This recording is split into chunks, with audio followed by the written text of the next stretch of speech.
Bienvenidos a un nuevo capítulo de esta serie, El Quinto Enfoque, que esta semana hablaremos de pueblos fantasmas, ciudades enteras que alguna vez fueron bulliciosas y llenas de vida y ahora están deshabitadas. Antes de continuar, presiona la campanita, suscríbete al canal, no te quedes por fuera, no te pierdas ningún capítulo de esta serie. Pon manito arriba y déjame tus comentarios. La ciudad de Craco, en Italia, fue fundada en el siglo VIII, muy probablemente para ofrecerle refugio a los colonos griegos cuando escaparon de la malaria. Pero después pasó de todo. Con el tiempo se convirtió en un estratégico centro militar y en la época de Napoleón esta ciudad fue saqueada. Los bandidos robaron de todo, incluso un tiempo estuvo invadida por Carmín Croco, un criminal italiano bastante conocido en esa época por sus fechorías. Aún así, sus habitantes se negaron a abandonar sus casas. ¿Qué pasó después? ¿Por qué hoy el pueblo de Craco está completamente abandonado? En 1963 hubo un deslizamiento de tierra que sepultó parte de la ciudad. Luego en 1972 quedaron inundados por lluvias y la gente ahí fue cuando empezó a irse.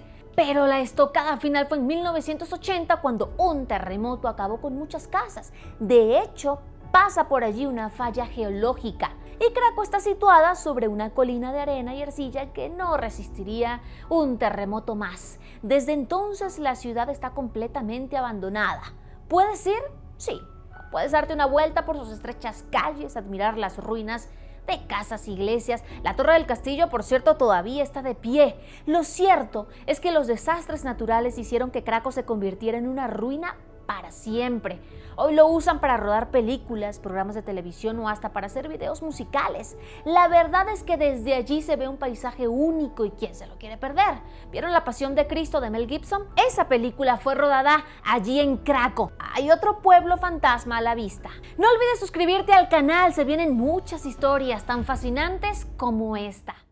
Calico está ubicado en California, allá en Estados Unidos. Fue un pueblo fundado en 1881 y llegó a ser el hogar de unas 3.500 personas que vivían de unas 500 minas de plata.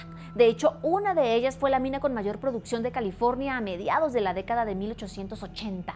La ciudad floreció y llegó a tener 3 hoteles, 5 tiendas, una carnicería, 3 restaurantes, bares, un periódico semanal y hasta una escuela.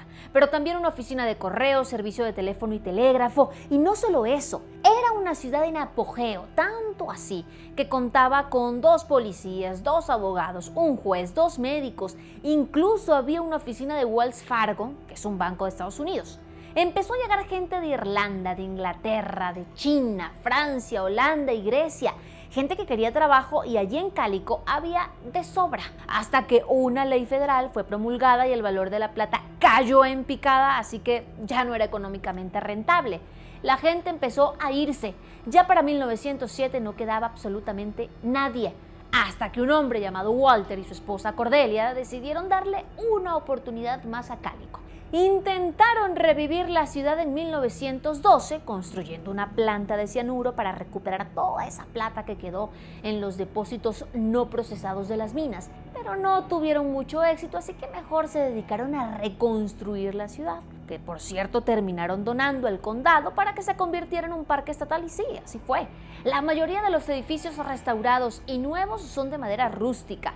Algunas estructuras sí son de los años originales, como por ejemplo la oficina del pueblo, la casa de Lucy Lane, que ahora es el museo central de este lugar, la tienda principal y el bar Joe. Existe también una réplica de la escuela en donde se encontraba la original. Lo que alguna vez fueron las casas de la población migrante, hoy solo son ruinas. Actualmente está abierto al público, se realizan viajes turísticos a las minas, espectáculos de acrobacia con tiroteos, muy al estilo del viejo oeste. Durante la noche se puede acampar y suerte con eso, porque el cementerio de Calico alberga entre 96 y 130 tumbas, sí, se mantiene intacto desde 1880. Al norte de Ucrania está probablemente la ciudad fantasma más famosa de todo el planeta. Fue fundada en 1970 para que fuera el hogar de los trabajadores de una central nuclear y sus familias, porque estaba ubicada estratégicamente allí muy cerca de la planta, pero además clima templado, suelo fértil para actividades agrícolas, cerca de una estación de tren, en fin, tan habitable que llegaron a vivir unas 50,000 personas.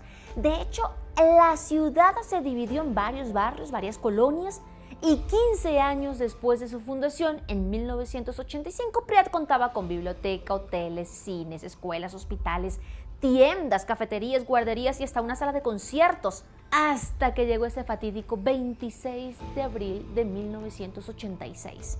Una explosión en la central nuclear de Chernóbil propagó una nube radioactiva en todo Priyat. Y no solo eso, de lo que fue la Unión Soviética y que ahora son los territorios de Bielorrusia, Ucrania y Rusia. Más de 8 millones de personas fueron expuestas a la radiación.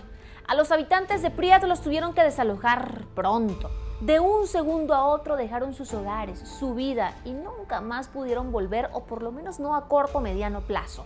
Porque actualmente los niveles de radiación bajaron al punto de que se convirtió en un área que se puede visitar, pasar un par de días, explorar los muchos edificios, departamentos que quedaron abandonados y que todavía allá adentro están fotografías, juguetes, ropa y otros objetos personales. Pero también dar un recorrido por las escuelas, hospitales, tiendas, gimnasios, cines, fábricas, incluso un parque de diversiones.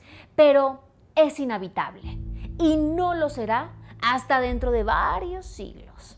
¿Pueblos fantasmas en México? Vaya que sí los hay y son varios. Nos quedamos esta vez con Guerrero Viejo, un pueblo que se encontraba entre la frontera de Tamaulipas con Texas, fundado por españoles en el siglo XVIII, en el año 1750 para ser más precisos. Y lo hicieron bajo el nombre de Villa del Señor San Ignacio de Loyola de Revillagigedo. Con el tiempo, por suerte, pasó a llamarse simplemente Revilla, hasta que en 1827 la pusieron Ciudad de Guerrero en honor a don Vicente Guerrero. Era un pueblo fronterizo, iban de México a Estados Unidos y viceversa, la vida tranquila, hasta que en 1930 a los gobiernos de México y Estados Unidos se les ocurrió construir una presa justo allí en el río Bravo, y aunque pasaron como 15 años para ponerse de acuerdo, finalmente se construye la presa Falcón y el pueblo se inundó a finales de 1953, justo cuando se inauguró. La gente tuvo que ser desalojada y Guerrero Viejo quedó completamente abandonado y sumergido durante 40 años. En la década de los 90, el pueblo comenzó a emerger de la presa, ya la mayoría de las construcciones habían caído, pero algunas estructuras quedaban aún de pie. Por ejemplo, la iglesia de Nuestra Señora del Refugio sigue de pie e intacta. Y durante varios años se pudo observar hasta que en 2009, entre tormentas y huracanes que azotaron la costa del Golfo de México, parte de Guerrero Viejo volvió a quedar inundado. El último de esta serie de pueblos fantasmas es Kolmanskop en Namibia, al sur de África. Era un poblado colonial fundado en 1908 por alemanes que llegaron a la zona para buscar diamantes. Y en aquellos años los diamantes se encontraban con facilidad en las cercanías. Por donde escarbaras aparecía un diamante. Así que fue muy fácil hacer una fortuna. En 2 años se construyó una ciudad completa, con casino, escuelas, hospitales, salón de baile, verdaderas mansiones de estilo centroeuropeo. Y a pesar de estar rodeado por las arenas del desierto, los alemanes querían sentirse como si estuvieran en Baviera. Lo que no sabían es que esos techos inclinados no iban a soportar los largos periodos de lluvia.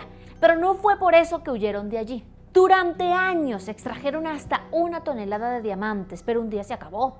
La cantidad de diamantes que sacaban descendió notablemente. Esos mismos colonos comenzaron a caminar pensando, ¿y ahora qué haremos?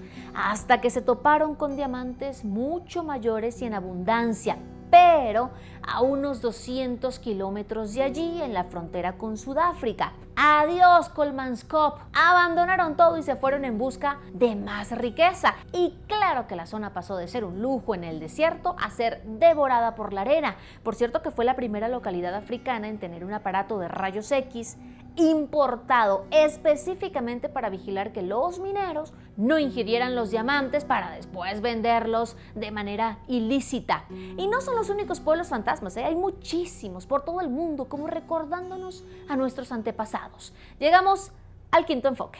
Recuerda suscribirte al canal, dejar like y comentarios, yo voy a estar respondiéndolos. Nos vemos la próxima semana, tema nuevo, 5 enfoques.